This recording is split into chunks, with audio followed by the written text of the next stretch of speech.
A faint buzzing sound roused Cora from sleep. Barely pushing back the covers, she swatted at her bedside table until her fingers landed on her star zap. Finally, her eyes beginning to open, she sat up, raised the antenna, and peered at the screen. It was a holotext from Lady Astrid, headmistress of Starling Academy. Please report to my office immediately. That woke her up. But, wait, what? Lady Astrid's office? What time was it? What day was it? Cora looked at the little clock on the StarZap screen. It was nearly lightfall. Had she really slept all day and missed all her classes? Slowly, bits and pieces of the previous night and early morning filtered through her mind. The trip with Stella to Wishworld. Amy's bad wish, going to the negative energy facility, successfully destroying the bad wish orb. Cora jumped out of bed and rushed up the steps to get Stella. But she wasn't there. Where could she be? Cora punched the friend finder button on her StarZap. There she was, already in Lady Astrid's office. What was going on? Still dressed in the navy blue leggings and long sweater she had been wearing when she fell asleep, Cora pulled on her boots and quickly used her toothlight. With no time for a sparkle shower, she hastily splashed some sparkler on her face and was about to rush out the door when she felt something jabbing into her side. Cora shoved a hand into the right pocket of her sweater and discovered the black rock she'd picked up from the negative energy facility, the one she'd used to prop the door open. Her fingers wrapped around its rough surface and she held it up, examining the sparkly threads of amethyst. It had a mesmerizing sort of dark beauty to it, and as she continued to turn it over in her hands, she began to feel the same surge of power she had felt before when she was leaving the negative energy facility. Not knowing what to do with the rock, Cora placed it back in her pocket and headed for the cosmic transporter that would take her to Lady Astrid's office. She was about to knock on the headmistress's door, but before she got a chance, the gleaming silver panel slid open. She squared her shoulders and stepped inside. There was Lady Astrid sitting behind her large gold desk, and there was Stella sitting in a comfy purple chair off to one side, although she looked anything but comfortable. "Hello, Cora." The headmistress looked especially regal in a long, sparkling purple gown with a high gold collar. Her lavender hair was piled high atop her head and adorned with spirals of gold thread from which tiny stars dangled in a rainbow of bright colors. "Hello, Lady Astrid," Cora replied, her voice slightly raspy from sleep. She glanced at Stella, hoping that her best friend might be able to give her some sort of silent clue as to what they were both doing there. But Stella was staring down at the glittery gold rug with the giant purple star in the center, clearly not wanting to meet Cora's gaze. So be it, Cora thought. She felt confident enough for them both. "Please, have a seat." The headmistress gestured toward the other purple chair, pulled up at the opposite end of her desk from Stella's. "Thank you." Cora replied with a bright smile as she sat in the chair, which immediately adjusted to her size and weight. "How are you feeling?" the headmistress asked, leaning over her desk and narrowing her eyes as she scanned Cora from the top of her head to the toes of her boots. "I'm feeling quite well, thank you." Cora cleared her throat and wondered if she was in trouble for missing classes that day. Maybe Stella had missed hers, too. On second thought, if she had, she would have still been in the dorm room when Cora was summoned. "I see." Lady Astrid nodded. "Well, Stella is quite worried about you." "She is?" Cora glanced at her friend again, but Stella continued to stare at the rug, her forehead wrinkled with worry. "Yes." The headmistress drew in her breath and slowly blinked her eyes before looking more intently at Cora. "I'm quite worried, as well." "I'm sorry, I don't understand," Cora replied, hoping Lady Astrid would cut to the chase. "Well, from what I understand," Lady Astrid began, "you had quite an adventure last night." "What?" Cora shot yet another look at Stella. Had the headmistress found out about their trip to Wishworld, or even about what had happened at the negative energy facility? How would Lady Astrid have gotten the information? There was no way Stella would have told her, especially after she and Cora had agreed that it wasn't a big deal and they didn't need to report it. Or would she? "I'm sorry?" Cora blinked a few times and then widened her eyes, channeling all her acting skills in an attempt to appear as oblivious as possible. Cora, Lady Astrid said sternly, leaning back in her throne-like chair and crossing her arms. I'm going to offer you a chance to tell me what happened. But, Cora's heartbeat quickened and she shoved her hands into her pockets, only to discover the black rock once again. As her fingers touched the jagged surface, she instantly sat up taller, more self-assured than ever. I don't know what you mean. Cora focused all her energy on Stella, willing Stella to look at her. Finally, her friend's eyes drifted up, and Cora could see the pain, the fear, and especially the guilt in them. Oh, my stars, did you tell her? Cora silently demanded, but Stella simply sighed and shifted her gaze back to the rug. Please, the headmistress said. This is your opportunity to come clean, and I strongly suggest that you take it. Cora frowned. She couldn't see any reason to admit to anything until Lady Astrid revealed what she knew. So she simply shrugged and stared blankly ahead. Well, that is too bad.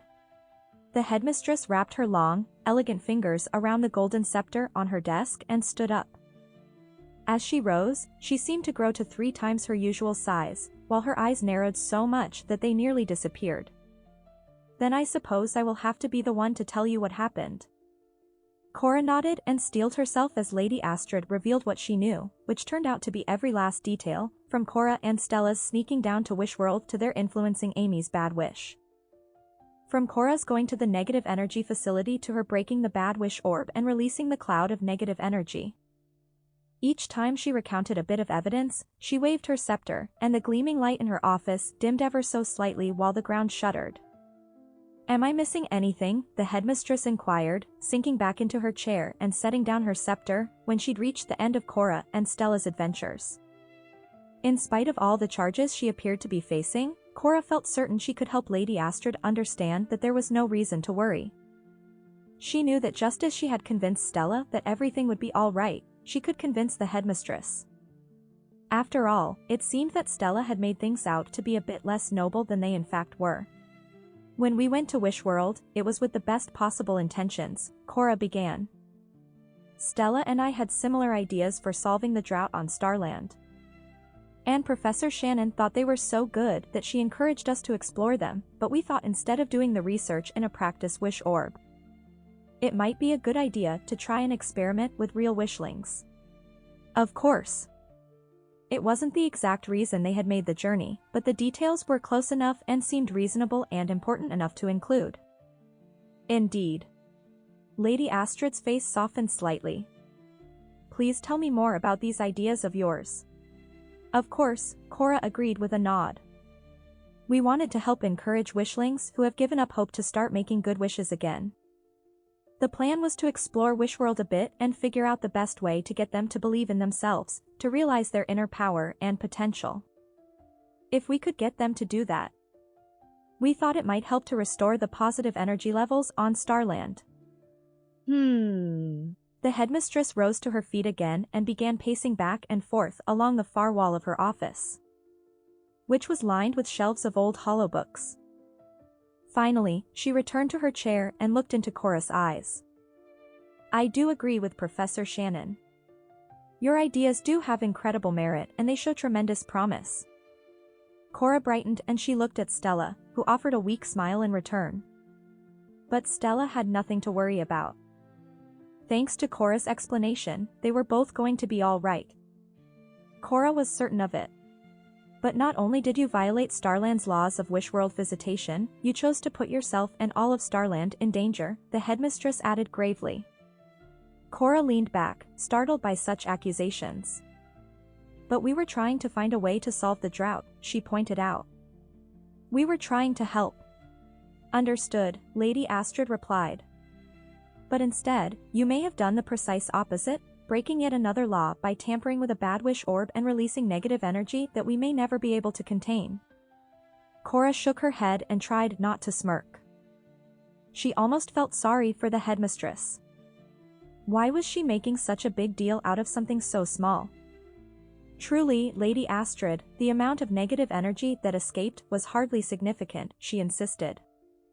I'd be surprised if it could even be detected in the Starland atmosphere at this point. Ah. But that's where you're wrong, Lady Astrid fired back, no longer the picture of composure. Perhaps you failed to see the Starvalence glamuras outside of the negative energy facility?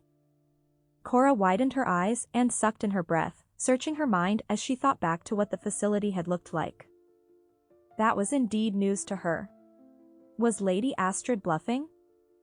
No, Cora said. I didn't see any glamuras. Interesting. Lady Astrid shot a stern look at Cora.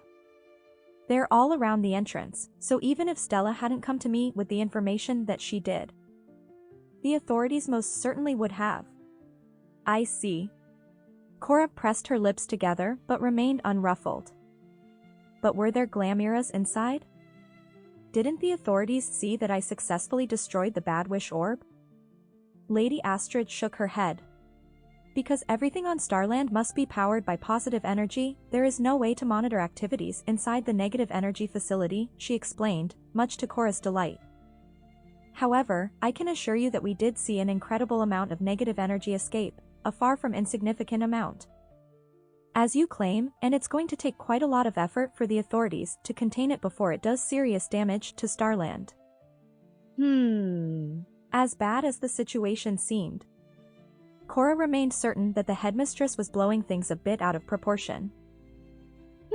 Lady Astrid retorted, slamming her hands on her desk as she spun more wildly out of control. That's all you have to say for yourself? The negative energy facility was specifically designed to ensure that all Bad Wish Orbs would be contained, their toxic power never to be accessed or released, and you are responsible for violating that. Cora sighed. Well, all I can tell you, again, is that my intentions were pure and good. I never intended for anything bad to happen. Lady Astrid began to swirl her fingertips along the surface of her desk, as if she was looking into some sort of crystal ball. She closed her eyes and took several deep breaths. Then, at last, she spoke, that may be. But regardless of intent, actions do have consequences, and the consequences of yours will be quite dire. Cora blinked at the headmistress. She was really losing it. Because of your many violations, Lady Astrid continued, and especially because of your decision to keep quiet when I offered you the opportunity to confess, I'm afraid that I'm going to be forced to expel you. The only sound louder than Cora's gasp was Stella's shouting, no. Both of us? Cora demanded, shooting a look at her friend. I mean, is Stella expelled, too? Absolutely not, Lady Astrid replied firmly. Stella put Starland's best interests above her own and reported the situation. So I've decided to grant her a reprieve. What? Cora's eyes widened with rage and her heart beat in double time at the injustice of the situation. Anger surged through her like an electric shock. How could Lady Astrid expel her? And how could Stella go free? Suddenly, it became clear to Cora, Stella must have known what would happen if she went to Lady Astrid like she did. Perhaps that was why she had done it, so she could clear her own name while destroying Cora's. She had thrown Cora under the starbus so that Cora would be the one to pay for everything, while Stella went free. I am truly sorry, Cora, the headmistress concluded. However, you really left me no choice. Please return to your room and pack up your belongings. In the meantime, I will call your parents and make arrangements for your removal from Starling Academy. So that was it? The final verdict? Cora was to be kicked out of school, and just a short time before she was supposed to graduate? As she narrowed her eyes at the headmistress, she could see that Lady Astrid's mind was made up. There was nothing she could do. Cora slowly got to her feet. As she stood up and turned toward the door, she could feel Stella's eyes burning into her, silently begging her to look back, but Cora never wanted to look upon the face of her betrayer again. Being expelled meant not only that she would have to give up her leading role in the school's performance and leave her life there behind, but also that she wouldn't graduate and become a wish grantaire. She couldn't believe it was happening. As Cora headed out into the hallway and made her way past her classmates on the cosmic transporter, all of them oblivious to what had happened, She clutched the rock in her pocket and once again felt a jolt of power, like the one she had felt inside the NEF, but this time, it was all-consuming, unlike anything she'd felt before. A sense of supreme anger and righteousness was coursing through her veins and completely blackening her heart. It served to reinforce a growing certainty deep within her that she would find a way to make Stella and Lady Astrid pay. Oh, yes, they were most definitely going to regret this.